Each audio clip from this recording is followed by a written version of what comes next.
My family all tell a different version of our disastrous beach vacation in 1998. While I remember soda cans that left the kitchen floor sticky for days, my mom blames the neighbor's dog, whose name happened to be Rascal, for how the vacation went. My brother's perspective hinges on the girls staying next door, and my dad remembers the Masters that year. When we bring up the disastrous vacation, he has no memory of it. One of the keys to any story is who is telling it. As readers, we want to trust and identify with our narrator. But a rich history of literature tells us this isn't always the safest thing to do. All the way back to Arabian Nights and the Canterbury Tales, authors have used unreliable narrators, whether to generate suspense or to create a true voice with a biased narrator. Other famous examples include Mark Twain's The Adventures of Huck Finn and Fitzgerald's The Great Gatsby. Our reading of Persepolis provided a similar example.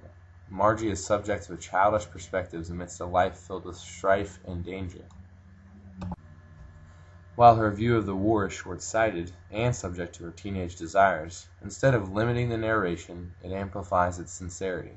Satrapi's limitation and perspective is her strength in telling the story. I grew up less than 20 miles outside of New York City, in the colonial suburban town of Cranford, New Jersey. An idyllic setting with tree-lined streets dotted with charming older homes laid out on two sides of the Raritan Valley rail line. By all standards, my childhood was extremely normal, mundane even. I lived with my mom and my dad, my brother, and my dog Muffin. My grandmother and aunts and uncles on my father's side all lived nearby, and my relatives on my mother's side were a 2-hour car ride to Wilkes-Barre, Pennsylvania, just past the Poconos. I grew up doing normal kid things. At least they were considered normal in the 70s.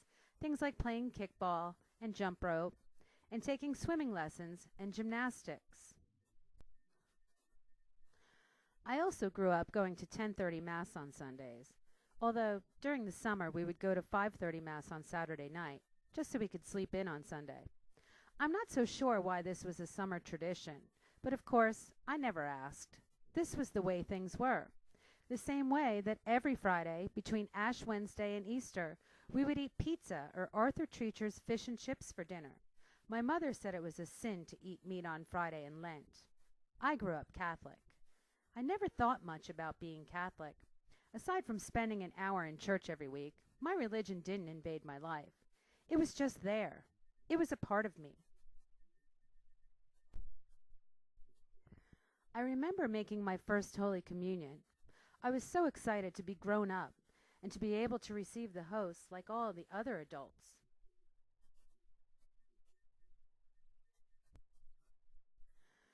But before I could make my first Holy Communion, I had to make my first reconciliation. I was terrified, but I did it anyway, partly because, well, it was my religion. The other part was because my parents said I had to. Oh, how it frightened me to confess my sins. What would God think of me using his name in vain? What would he think about those several occasions I had cursed to show off my very grown-up command of language to my friends? What would he think of me for disobeying my parents and riding up to Heidi's corner store on my bike after I was told not to? Well, I wasn't struck down, but I did say my fair share of Hail Marys that day. I continued to go to church, but thankfully never had to go back to confession.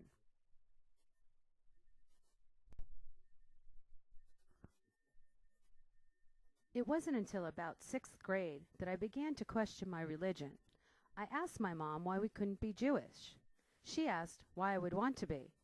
Well, they have 8 days of Hanukkah, and we only have 1 day of Christmas. Apparently, that was not enough to make my mom want to convert, and so the subject was dropped, only to be revisited again in middle school, when I began getting invites every weekend to my classmates' bar and bat mitzvahs. Every weekend was another fantastic party at a swanky country club.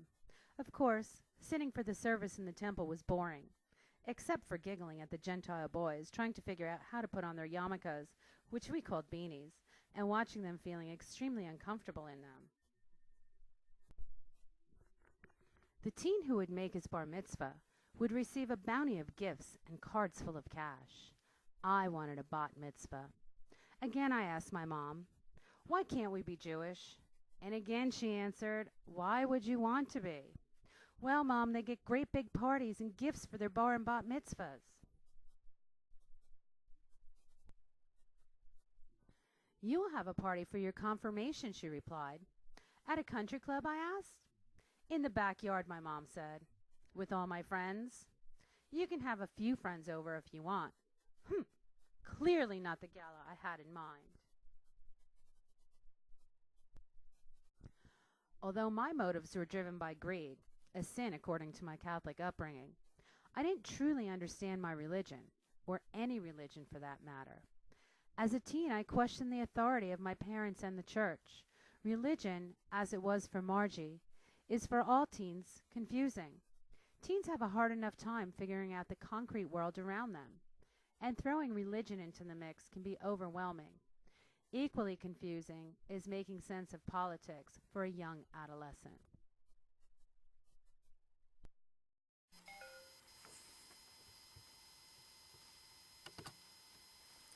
Growing up in Cary, North Carolina was about as idyllic as it comes. It was just my mom and dad and I for nearly 8 years until my sister came along. I learned to ride a bike in our typical suburban neighborhood. I played with my girlfriends. I grew up in a calm and peaceful environment. We were about as non-political as you could get. My parents were both state employees, so they talked constantly about state government, the General Assembly, pay raises, but they seemed more grateful than anything to work for a stable employer who could be counted on for an incremental pay raise every year, a decent insurance plan, a retirement benefit, and a state-owned credit union that had the best rates around. We didn't talk much about politics, it seems, but I did know my parents were registered Democrats. They didn't seem to be uber committed to the Democratic Party, but they didn't demonize Republicans either, or speak much about them. I did notice that they seemed to vote a lot for the person and not so much for the party, which I thought made them conscientious voters. Their political hero was Jesse Helms, whom they listened to every night on the local news channel that everyone watched, Channel 5, WREL TV. I remember being somewhat shocked in later years to discover that the late Mr. Helms was a die-hard Republican with the most conservative of views, who would later serve a number of terms as a U.S. Senator from North Carolina. By the time I could understand who he was and what he stood for, my political notions had coalesced, and I became embarrassed that my parents had liked him so much. The political issues that infringed on our simple life tended to be local politics. Like I said, everyone watched Channel 5 in Raleigh, and their focus was always on the local news. Sure, South Africa was in turmoil, Vietnam had just ended, the civil rights movement raged on for most of my first 15 years of life, and political corruption began on a grand scale with the Watergate scandal. But my family worried over what school I would attend based on the merger of the Raleigh City Schools and the Wake County Schools. I went to 6 different schools in grades 1 through 9, though we never moved one time in that time frame. So I graduated from high school in June of 1977, fairly oblivious to politics in general.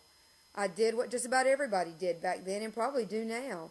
I registered to vote, as a Democrat, like my parents, and I started voting as soon as I was eligible, not giving much thought to my selections. I just felt all grown up doing it. In short, I had no profound memories of political upheaval or turmoil. I engaged in no protest, secret or otherwise.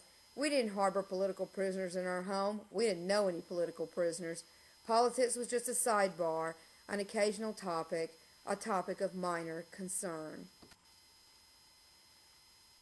So I voted like I was supposed to, without giving it the kind of thought that I think it deserved. And again, it wasn't until years later that I realized what a privilege voting was and what a wonderful gift it had indeed been. Marjane's experiences in Persepolis couldn't be more antithetical to mine. She grew up in the Islamic Revolution. She was inspired to be a revolutionary by the likes of Fidel Castro. She was troubled over the teachings at school versus the teachings at home. Her parents spent their days in political protest. She actually tore up textbooks as directed by her teacher to remove the photos of the deposed Shah of Iran. And her uncle was a communist revolutionary who was executed for his political views. Her coming of age was completely influenced by the politics of her time and place. Part of me feels grateful that I didn't grow up that way. Growing up's hard enough, let alone trying to do so in the midst of a revolution. But a part of me feels a bit cheated, that I did not have a reason to develop the keen political conscience that was such a significant part of Marjane's essence.